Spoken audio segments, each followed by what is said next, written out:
Hey guys, welcome back to the channel. If you're new here, I just got done putting a 2.4 liter K-Series engine in my 1995 Honda Civic. So it's got like 100 more horsepower now. It's gonna be a lot of fun. And if you've been following along with that build already, I appreciate it. I hope you're enjoying the content. I'm doing my best to document the progress. I got a whole playlist put together for the build, and in the most recent video, got the car running. So there's gonna be an update video coming in the next few weeks for that car because I need to get you guys up to speed with everything that's been done. However, today I'm gonna be introducing my 1988 Mustang with a 4-cylinder turbo engine to the channel because I need to get this car running for spring. I wanna actually go to some car shows this year. The car has been killing batteries, and so I haven't driven it for about a year because I haven't looked into what the issue is. Anyway, I wanna give you guys some background on the car, and then we'll talk about what I'm gonna be doing over the next few weeks to get this thing ready for spring. First of all, this was my first car.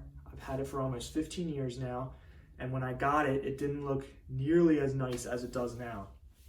The paint was faded, it had a 4-cylinder automatic, and it was not running at all. So the only redeeming qualities really were it was rust-free and it had some pretty decent interior. And for $1,000 for a Fox body, it was a pretty good deal. I don't think you could find anything like that nowadays with the prices of these things getting a lot higher. Anyway, we got the car home, we took a look at it, we tried to get it running, and my dad was kind of leading the project. Obviously, 15 years ago, I was just a kid, I didn't know anything. Luckily, I had my dad there to help me out and kind of help me out and pretty much lead the project. So he started doing a lot of research on what we could do with this thing to get it running, to get a 5-speed in it, because the automatics were terrible back in the day. They were awful, not like today's automatics. Anyway, he came across a few websites. One was Turbo Ford, and the other one was Stinger Performance. And both of those, there was tons of people who were taking turbo 4-cylinders out of Thunderbird Turbocoupes and putting them into Mustangs. And the reason they were doing it was super cheap, it was super easy, and these engines could make a decent amount of power. With the boost turned up, with a decent turbo, decent exhaust, and a front mount, you were close to 250, 275 wheel horsepower. Port the head, get a big cam, and you're looking at 500 wheel horsepower at 25, 30 pounds of boost. So there was a lot of potential there, and you could get these engines for like $500. You could get a whole Thunderbird for like $800. So this piqued our interest for sure. But at the same time, we didn't want to spend a bunch of money and get a whole Thunderbird Turbocoupe. However, we were driving to a car show one day, and lo and behold, Thunderbird Turbocoupe for sale. Had a rebuilt engine in it, and we just couldn't resist. So we got that car, took the engine out of it, put it in the Mustang. Luckily, I had my dad there to force me to paint everything, and he helped out a lot with it too. Because, at the time I was just a teenager, I was stupid. I just wanted to take the engine out and put it in as fast as possible, but he made sure we painted everything, we made it look nice, we painted the bay.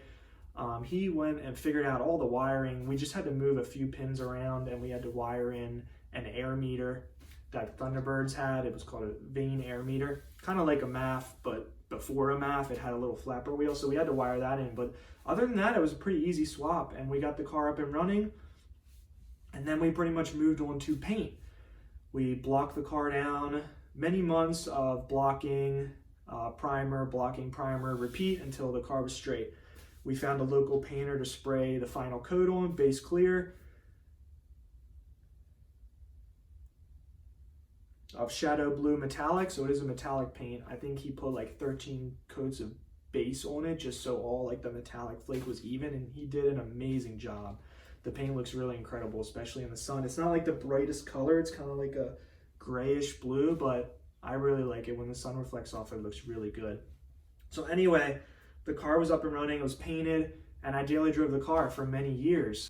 But as you guys know, can't resist the urge to make the car faster, right? Or make it look different and handle better, all that stuff. Now it was time to do some mods. So first thing I got was an 8.8 rear differential. It was NOS Ford Motorsport. It was at a large car show one day, and some guy just had 2 of them. And it even has 373 gears, so I was really lucky with that. Put that in the car because the stock rears cannot handle much power. The stock 4-cylinder rears are pretty small. So the 8.8 was a must, so we got that in there. And then it was on to 3-inch exhaust, got a front mount intercooler, rotated the intake 90 degrees so that it wasn't running over top of the turbo and on the hot side of the engine bay. Got a Garrett T3 turbo with a 0.63 exhaust housing, so moved the power band up just a little bit. The car had no torque with the stock IHI turbo. It was so small, and the stock cam. So I also got a Beauport 1.5 cam to kind of match up with that 0.63 exhaust housing and the little bigger turbo. And then the intakes were ported, the exhaust was ported, 3-inch exhaust, and I think that pretty much sums it up. The car ran really good after that. It had top end power, it was fast, it felt good. I would estimate maybe like 250 wheel horsepower at 20 PSI, something like that. But it was fun on the street. The Fox bodies are light, so it doesn't take much to have a fun street car. I also put Maximum Motorsports coilovers on it and some American Muscle SC wheels, 9-inch all the way around. I'll put the tire specs right here if any of you guys are interested. Anyway, was able to lower the car with the Maximum Motorsports coilovers, and that's how the car was for up until about 2 years ago.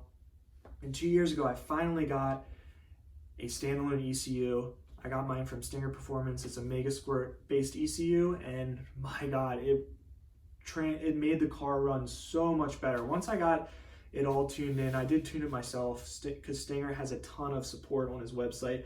And once I got the car all dialed in, it ran so much better. It used to stall sometimes at stoplights randomly or randomly idle rough, and now it's just perfect. It always idles the same. The warm-up cycle is great. I can control the fans through the ECU. It's awesome. I also ended up going with individual smart coils over here because Stinger has a kit where you can replace your distributor cap with a Hall effect sensor, and that sends a signal back to the standalone ECU so you can fire the individual coils. So I did end up going with that. So that pretty much brings you guys up to speed with where the car is at now. So let's get into what we need to do to get this thing ready for spring. First of all, as you can see, there's no battery in the car. The car killed 2 batteries in 24 hours. If I put a battery in this car, it'll kill it in 24 hours. So I could get a battery and unhook it every time I park it, but after it killed 2 batteries, I was kind of frustrated with it. And I just need to get down to the root of the problem. So I am gonna get a battery. I'm gonna start the car up. Hopefully it starts, let it idle for a little bit.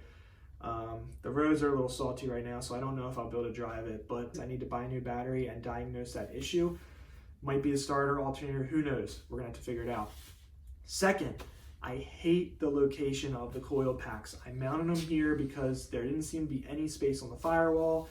At the time, I was just trying to get the car running again. I didn't want to build any custom brackets or anything like that, but I absolutely hate this location. I do not want to take it to another car show with the coils mounted here. So we're gonna figure something out for that. Let me know if you have any ideas in the comments below. I'd love to hear some feedback. And that's pretty much it. I'll see you guys in the next video.